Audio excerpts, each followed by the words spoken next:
Guys, thanks for joining me on this episode of Fight Fitness, and today what we're going over is something that is near and dear to my heart. It's footwork.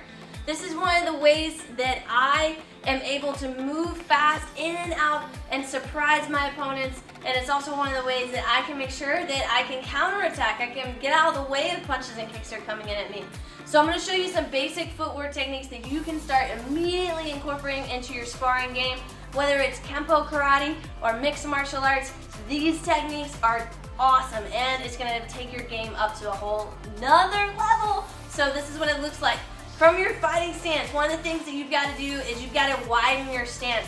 A lot of people will stand in their fighting stance and their feet will be right beneath your shoulders. That's great if you're plodding forward. If you're a small person like me, it doesn't work so good. We need to get in, get out, get moving around. Even if you're a big person, so one of my really dear friends, Stephen Thompson, he fights in the UFC. He's got a super wide stance, and part of that is because it allows him to be so mobile. And he's like 6'2" or 6 foot something. So feet are wide, okay? If your feet are wide, you can move fast. The other thing that I want you to start incorporating is you've got to be able to get this footwork going. 1, 2, 1, 2. Eventually, you're going to speed it up, and it's going to be here. You'll be able to change the rhythm. So I can have a regular bounce, which is where most people will stay. They'll kind of stay right here, and they'll get a little bounce.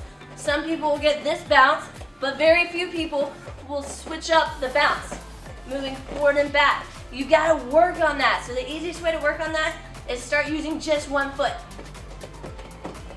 Then once you have one foot down, get 2 feet, and then build up the amount of time that you can do that. That's really tiring. So you've got to build that time up.